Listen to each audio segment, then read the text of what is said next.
Hi hello மக்களே, நாங்கள் இன்றைக்கி என்ன பண்ண போகிறோம் அப்படின்னு பார்த்தீங்கன்னா சீஸ் பால் பண்ணலான்னு இருக்கோம். ஸோ அதுக்கு உருளைக்கிழங்கு எடுத்துட்டு அதை இந்த மாதிரி குட்டி குட்டியாக கட் பண்ணி எடுத்துக்கணும். நெக்ஸ்ட்டு ஒரு குக்கரை எடுத்துக்கலாம். அதுக்குள்ளே அந்த நம்ம கட் பண்ணி வச்ச உருளைக்கிழங்குலாம் எடுத்து போட்டுக்கணும். ஸோ அடுத்து ஃபுல்லாக போட்டதுக்கப்புறம் தண்ணி ஊற்றணும். ஸோ எங்களுக்கு கரெக்டான அந்த அளவு தெரியாது, அதனால் ஒரு குருட்டாம்பாக்கில் தண்ணி ஊற்றுறோம். அது முங்குற அளவுக்கு தண்ணியை ஊற்றியாச்சு. நெக்ஸ்ட்டு நம்ம அந்த குக்கரை என்ன பண்ணிடலாம் அப்படின்னா மூடி வச்சிடலாம். சில நேரம் எல்லாம் ரெடி பண்ணிட்டு அடுப்பு பற்ற வைக்க மறந்துடுவோம். அதனால் இப்போ ஃபஸ்ட்டே அடுப்பு பற்ற வச்சு இது ஒரு 4 விசில் வரும். இப்போ உருளைக்கிழங்கு வெந்துட்டுருக்கு. அது கேப்பில் அடுத்து என்ன பண்ணணும் கொஞ்சம் யூடியூப் பார்த்துட்டு வரேன். நீங்கள் ஆளை பார்த்தா டம்மி பீஸா இருக்க, பயங்கரமான ஆளா இருக்கேடா. வந்துட்டு இருக்கும்போது நம்ம என்ன பண்ணுவோம், கேப்பில் யூடியூப் பார்த்துட்டு வந்துட்டோம். வந்ததுக்கப்புறம் இப்போ ப்ரெட்டை கொஞ்சம் லைட்டாக தைச்சி எடுத்துட்டோம். அதில் முக்கி சாப்பிடும்போது, அதை முக்கி பொரிக்கும்போது கொஞ்சம் இந்த மாதிரி மொறு இப்படி குட்டி குட்டியாக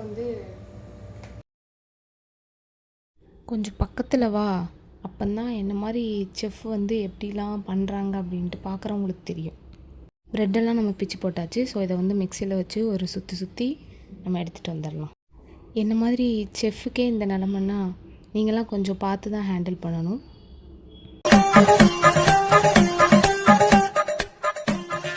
அதை நல்லபடியாக திரித்து நம்ம எடுத்துகிட்டு வந்தாச்சு ப்ரெட்டை. ஸோ அடுத்து என்ன பண்ணால் உருளைக்கிழங்கு ரெடி ஆயிடுச்சு. ஸோ அதை வேறு பாத்திரத்தில் மாற்றி நார்மல் வாட்டர் விட்டு அதை நம்ம என்ன பண்ணிக்கலாம்னா பீல் பண்ணி எடுத்துக்கலாம். நல்லா அதை சாஃப்டாக பிணைஞ்சு எடுத்துக்கலாம். ஸோ அதில் கொஞ்சம் மிளகாத்தூள், கொஞ்சம் சிக்கன் பொடி, ஸோ பெப்பர் பொடி, தேவையான அளவு உப்பு போட்டு ஸோ அதை நல்லா ஒரு பதத்துக்கு பிசைஞ்சு எடுத்துக்கலாம். நல்லா அந்த ஸ்பைசஸ்லாம் உள்ளே ஆட் ஆகிற அளவுக்கு நம்ம என்ன பண்ணிக்கலாம் அப்படின்னா நல்லா சாஃப்டாக அதை பிசைஞ்சு எடுத்துக்கலாம். ஸோ இந்த மாதிரி ஒரு பதத்தில் நம்ம என்ன பண்ணிடலான்னா அதை எடுத்து ஓரமாக வச்சிடலாம். ஸோ அடுத்து என்ன பண்ணிக்கலான்னா இது சீஸ் பால், அதனால் சீஸை குட்டி குட்டியாக கட் பண்ணி ஒரு ஓரமாக எடுத்து வச்சுட்டு நம்ம பிசைஞ்சு வச்ச பேட்டரை ஆல்ரெடி அதை ரவுண்டு பிடிச்சி அதுக்குள்ளே ஒரு சீஸை வச்சு அப்படியே ரவுண்டு பிடிச்சி எடுக்கணும். இதே மாதிரி எல்லா மாவையுமே ரவுண்ட் பிடிச்சி எடுத்து வச்சுக்கலாம். நெக்ஸ்ட்டு என்ன பண்ணணுன்னா கொஞ்சோண்டு கார்ன்ஃப்ளவர் மாவு, கொஞ்சோண்டு மைதா மாவு, இது ரெண்டையும் நல்லா கொஞ்சம் கொஞ்சமாக வாட்டர் ஊற்றி நல்லா கட்டி இல்லாமல் என்ன பண்ணிக்கலாம்னா கரைச்சி வச்சுக்கலாம். ஸோ நெக்ஸ்ட்டு நம்ம ஆல்ரெடி ரெடி பண்ணி வச்சுருந்த அந்த பால் எடுத்து ரெண்டுலேயுமே நல்லா டிப் பண்ணி எடுத்து ஓரமாக வச்சிடலாம். நெக்ஸ்ட்டு மறுபடியும் அடுப்பு பற்ற வச்சு அதில் ஒரு பாத்திரத்தை வச்சு நல்லா அது முங்கி வர்ற அளவுக்கு நல்லா எண்ணெயை ஊற்றி ஒவ்வொன்றையாக நம்ம என்ன பண்ணிக்கலாம் அப்படின்னா ஃப்ரை பண்ணி எடுத்துக்கலாம். அதுக்கு முன்னாடி அந்த எண்ணெய் காயிற அந்த கேப்பில் நம்ம ஒரு அடுப்பில் நல்லா பாலை காய்ச்சி ஒரு டீயை போட்டு எடுத்துக்கலாம். ஸோ அதுக்கு தான் அந்த சீஸ் பால் ரொம்ப ஒரு டேஸ்ட்டாக இருக்கும். டீயும் போட்டு அந்த டீ கூட அதை வச்சு சாப்பிடும்போது அதோட டேஸ்ட் கொஞ்சம் வேறு லெவலாக இருக்கும்.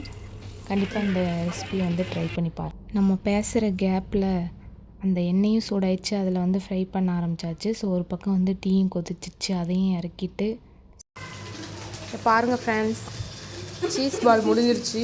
சீஸ் எல்லாம் கிடச்சிச்சு, அந்த பால் மட்டும் எங்கேன்னு தேடிட்டு இருக்கோம். உங்கள் கண்ணுக்கு அந்த பால் தெரிஞ்சால் கமெண்ட் பண்ணுங்கள். ஃபைனலாக நாங்கள் ட்ரை பண்ணோம், அது கொஞ்சம் சொதப்பிடுச்சு. ஸோ நீங்களும் வீட்டில் இதை ட்ரை பண்ணி பார்த்துட்டு எப்படி வந்துச்சுன்னு சொல்லி கமெண்டில் சொல்லுங்கள். இல்லை எங்களுக்கு மட்டும் தான் இப்படி வந்துச்சான்னு தெரியல. டைம் பார்த்துடலாம். அம்மா ரியாக்ஷன் பாருங்க. இருந்தா ஊருக்கு இல்லைன்னா சாமிக்கு.